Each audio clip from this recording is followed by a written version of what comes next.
الحمد لله على إحسانه والشكر له على توفيقه وامتنانه وأشهد أن لا إله إلا الله وحده لا شريك له تعظيما لشأنه وأشهد أن محمدا عبده ورسوله الداعي إلى رضوانه صلى الله عليه وعلى آله وأصحابه أجمعين.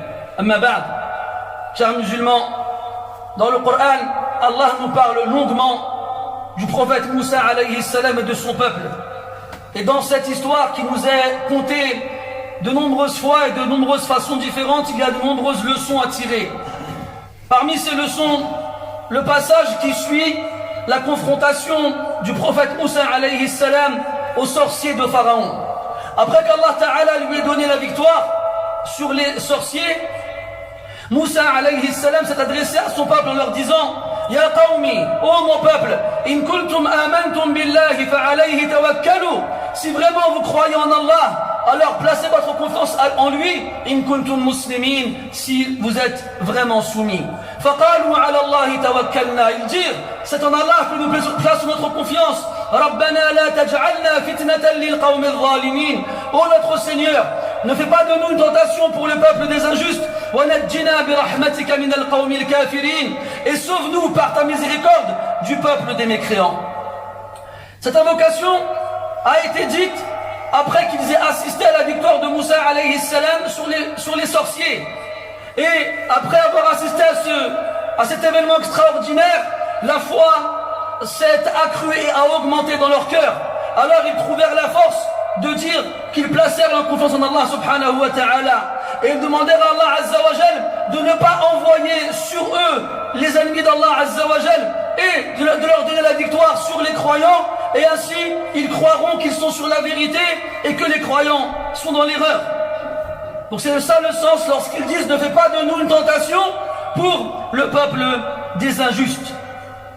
Puis, après que l'information et la nouvelle s'est répandue dans le royaume de Pharaon, Pharaon a réuni ses notables et ses ministres et leur a demandé leur avis sur ce qui s'était passé. Alors, Pharaon, plein de colère et de haine, a menacé et a proféré des menaces terribles à l'encontre de Banu Israël, des fils d'Israël qui étaient en Égypte.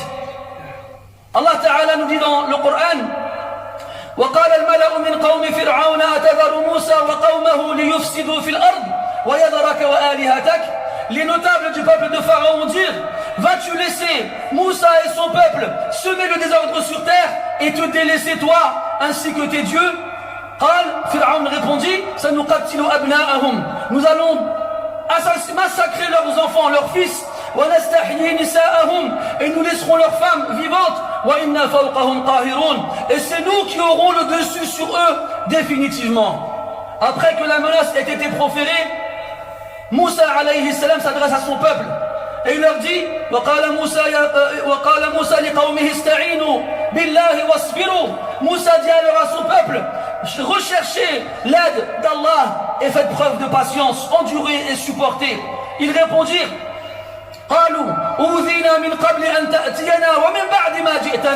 nous avons été nuits, on nous a fait du mal avant que tu viennes nous voir en tant que prophète, et même après que tu sois venu en tant que prophète, on continue encore à nous faire du mal.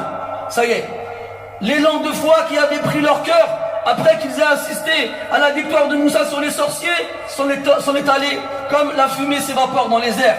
Et là, après avoir été sous le joug de la menace de Pharaon, ils commencèrent à se plaindre et dire: regarde, même toi en tant que prophète avec nous, on continue encore à subir les menaces et le châtiment de Pharaon. Mais Moussa alayhi salam ne baisse pas les bras et leur rappelle que c'est Allah Ta'ala qui est avec eux et que celui avec qui Allah est ne peut jamais perdre. Il leur dit: Asa rabbukum an yuhlika aduwakum wa yastakhlifakum fil ard.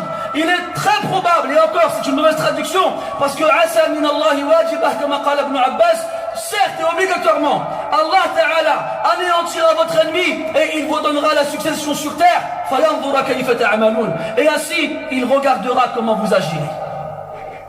Puis on connaît la fin de l'histoire. Effectivement, Allah Tabaraka wa Ta'ala a donné la victoire à Moussa et à son peuple et a anéanti Pharaon et son armée dans les profondeurs de l'océan. Allah Ta'ala dit par la suite: وَأَوْرَثْنَا الْقَوْمَ الَّذِينَ كَانُوا يُسْتَضْعَفُونَ مَشَارِقَ الْأَرْضِ مغاربها التي باركنا فيها. Nous avons fait hériter au peuple qui a été affaibli, qui a été soumis, qui a été asservi à l'esclavage, les confins de l'Orient et les confins de l'Occident, toutes ces terres que nous avons bénies. وَدَمَّرْنَا مَا كَانَ يَصْنَعُ فِرْعَوْنُ وَقَوْمُهُ وَمَا كَانُوا يَعْرِشُونَ. Et nous anéantir ce que Pharaon accomplissait, lui ainsi que son peuple et tout ce qu'ils ont construit. Tout ça, mes frères, doit nous parler. Et lorsque l'on vit, même si on est des milliers d'années plus tard, même si on est à des milliers de kilomètres de cet endroit-là, il faut savoir qu'Allah tabaraka wa ta'ala, il a des traditions. Qu'Allah azza wa jal, il a des voies qui ne changent pas, quel que soit l'endroit ou quel que soit le moment. Et comme Allah dit dans le Coran, tu ne trouveras aucun changement aux traditions d'Allah, tu ne trouveras aucune modification aux traditions d'Allah.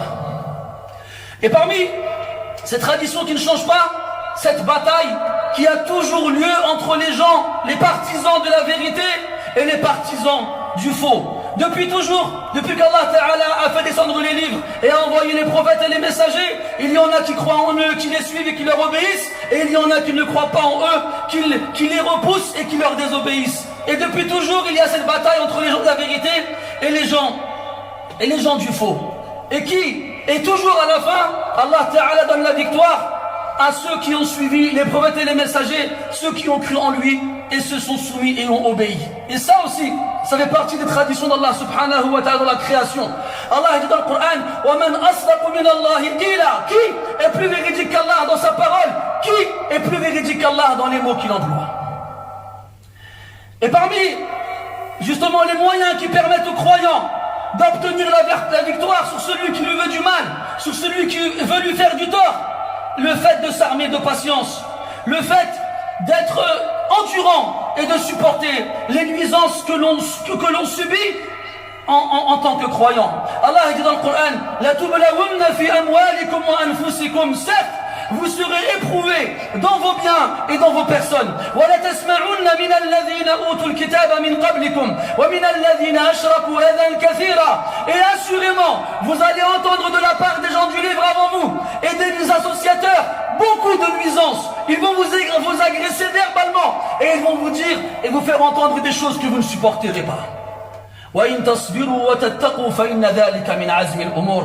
Et si vous faites preuve de patience et que vous craignez votre Seigneur, alors c'est la meilleure des démarches à suivre, c'est le meilleur des comportements à adopter. Et ce verset se trouve dans Sourate Ali Imran. Et on sait que Sourate Ali Imran a été révélée à Médine. Et elle traite notamment de la bataille de Uhud. Cependant, les savants du tafsir disent que ce verset qu'on vient de lire ici, La tasma'unna min la tublawunna fi amwalikum al-ayah, a été révélé lorsque le prophète sallallahu alayhi wa sallam s'est installé à Médine. En arrivant à Médine, il y avait des croyants, il y avait des polythéistes et il y avait des gens du livre. Et avant qu'Allah leur donne la victoire à Badr, Allah a révélé ce verset. Il a dit, vous allez entendre de leur part beaucoup de choses qui vous feront du tort, beaucoup de choses qui vous feront du mal. Mais faites preuve de patience et laissez passer. Et c'est ce que les savants nous disent. Durant cette période-là, le prophète sallallahu alayhi wa sallam ordonnait aux compagnons, radiyallahu anhum, de patienter, de supporter, d'endurer, de fermer les yeux, de laisser passer, jusqu'à ce qu'Allah tabaraka wa ta'ala facilite et favorise une issue. Et cette tradition aussi se reproduit à chaque époque et à chaque endroit, chacun en fonction des circonstances dans lesquelles il vit. Le prophète a dit sallallahu alayhi wa sallam, ordonnez le bien et interdisez le mal, jusqu'à ce que tu vois une avarice, jusqu'à ce que tu vois une avarice obéie. Quand on demandera aux gens de garder leurs biens pour eux, de ne pas le donner, ils obéiront. Ou bien que tu verras des passions suivies, lorsque les gens n'en feront qu'à leur tête et mettront de côté les textes. Lorsque tu verras que ce bas monde sera préféré à l'au-delà, lorsque tu verras que chaque personne est séduite par son propre avis et sa propre opinion, alors, alayka bi nafsik, tu ne seras responsable que de toi-même et laisse les autres, laisse les gens, ne t'intéresse pas à eux. Falinna min waraikum ayyam sabr, parce que bientôt, après, dans pas longtemps, il y a des jours qu'on appellera les jours de la patience, les jours de l'endurance, des jours dans lesquels la patience sera incomparable durant ces jours-ci au fait de saisir une braise dans le creux de sa main. Et celui qui, malgré ces difficultés-là, fera preuve de patience et endurera et accomplira des actions vertueuses, aura 50 fois plus de récompenses qu'une personne qui a accompli les mêmes actions dans des circonstances différentes. Et le prophète sallallahu alayhi wa sallam nous a informé aussi qu'à la fin des temps, toutes les communautés se ligueront et se réuniront contre les musulmans jusqu'au point où ils n'auront plus un seul ennemi si ce n'est eux. Le prophète a dit sallallahu alayhi wa sallam, il est très probable, très prochainement, les communautés vont se réunir, vont se liguer contre vous, de la même façon que des gens affamés s'assoient autour d'un plat. Alors les compagnons radiallahu anhum s'étonnent, et l'un d'entre eux dit, ô prophète d'Allah, est-ce que ce jour-là nous serons peu? Le prophète il répond, non, vous serez énormément nombreux, mais vous serez comparables à la saleté qui est emportée par un filet d'eau. Quand tu fais le ménage dans la maison, et pour te débarrasser des dernières poussières, tu verses de l'eau, tu vois l'eau qui coule, et qui emporte avec elle les derniers brins de poussière qui subsistent. Eh bien, malgré la quantité de cette poussière-là, il suffit d'un peu d'eau pour l'emporter. Eh bien, le nombre des musulmans à ce moment-là sera tellement important, et en même temps tellement insignifiant, qu'un simple filet d'eau et un simple courant d'eau suffira pour les emporter. Walakin rosa karosa is-sayr. Et quand on réfléchit bien et qu'on regarde bien, Allahu a'lam, mais on a l'impression d'être absolument dans ce hadith aujourd'hui. Pas moins de 2 milliards selon les statistiques, et pourtant, s'il y a bien un peuple sur terre qui subit, quel que soit l'endroit où il se trouve, c'est bien les musulmans. Il y a un acharnement soit réel et concret dans les pays qui sont bombardés jour et nuit parce qu'ils sont musulmans, ou bien des fois un acharnement idéologique, un acharnement sur des musulmans qu'on ne peut pas attaquer physiquement, mais qu'on essaye d'égarer du droit chemin à base d'attaques consécutives qui ont pour but de les faire décrocher de leur foi, qui ont pour but de les faire abandonner leur islam. Et c'est ce qui est voulu, comme on le voit aujourd'hui, notamment ici, avec ce matraquage médiatique dans lequel on ne cesse d'en vouloir aux musulmans, comme si c'était eux le seul problème de l'univers aujourd'hui. Donc à ce moment-là, le réflexe à avoir, comme le prophète l'a dit sallallahu alayhi wa sallam, Allah ta'ala avant, c'est de faire preuve de patience, d'endurer et de supporter. Mais ce n'est pas tout le monde qui est capable de supporter et d'endurer. Celui qui n'en est pas capable, alors, et qui a peur des ambiguïtés, qui a peur des désirs et des passions qui sont autour de lui, qui l'appellent et qui le tirent, et qui essayent de l'éloigner d'Allah subhanahu wa ta'ala, qu'il fuit avec sa religion, qu'il parte le plus loin possible, qu'il émigre vers Allah subhanahu wa ta'ala. Car toute personne qui émigre vers Allah subhanahu wa ta'ala, la terre sera pour lui la plus large possible, et il y trouvera aisance et facilité, comme Allah l'a promis dans le Coran subhanahu wa ta'ala. Le prophète a dit sallallahu alayhi wa sallam, prochainement, très bientôt, on ne trouvera pas de meilleur bien pour le musulman qu'un troupeau de moutons avec lequel il suivra les flancs des montagnes et les cimes, les sommets de ces derniers, à la recherche des gouttes de pluie pour pouvoir vivre lui ainsi que son troupeau. Yafirru bidinihi min al-fitan. Pourquoi est-ce qu'il quittera les villes pour aller vivre dans les montagnes? Parce qu'il fuira avec sa religion pour la préserver, loin des épreuves et des tentations. Craignez Allah, mes frères, craignons tous Allah subhanahu wa ta'ala, et sachons, n'oublions pas que tout ce qui nous arrive comme épreuve, que tout ce qui nous arrive comme calamité, comme catastrophe, vient de nous. Et que si le mal s'est répandu sur terre et dans la mer, ce n'est qu'à cause de ce que nos mains ont commis comme action. Et le seul réflexe à avoir, c'est de revenir vers Allah, de se repentir et de regretter et d'implorer son pardon subhanahu wa ta'ala, de rechercher à travers la patience et la prière l'aide d'Allah subhanahu wa ta'ala, et de ne surtout pas désespérer de la miséricorde d'Allah azza wa jal.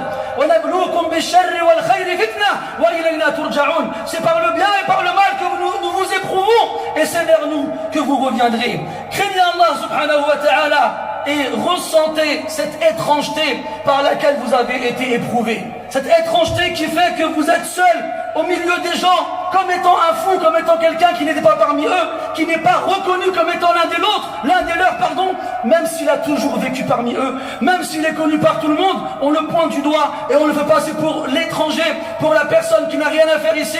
C'est ça le ghurba. Cette ghurba, cette étrangeté à laquelle le prophète a fait référence, alayhi salatu wassalam. Il l'a dit, l'islam est venu étranger et il redeviendra étranger comme il a commencé. Alors à ce moment-là, que le bonheur soit pour les étrangers. On demanda au prophète, alayhi salatu wassalam, qui sont les étrangers? Il répondit, ce sont des gens vertueux, très minoritaires, au milieu de gens malfaisants, très majoritaires. Ceux qui leur obéissent sont beaucoup moins que ceux qui leur désobéissent. Et je finirai là-dessus, mes frères.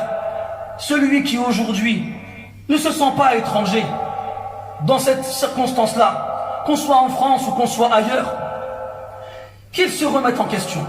Celui qui se sent bien dans cet environnement, celui qui ne trouve aucun problème, celui qui va même jusqu'à donner raison aux autres, qu'il se remette en question. Nous avons peur que l'hypocrisie se soit emparée de son cœur sans même qu'il ne s'en rende compte.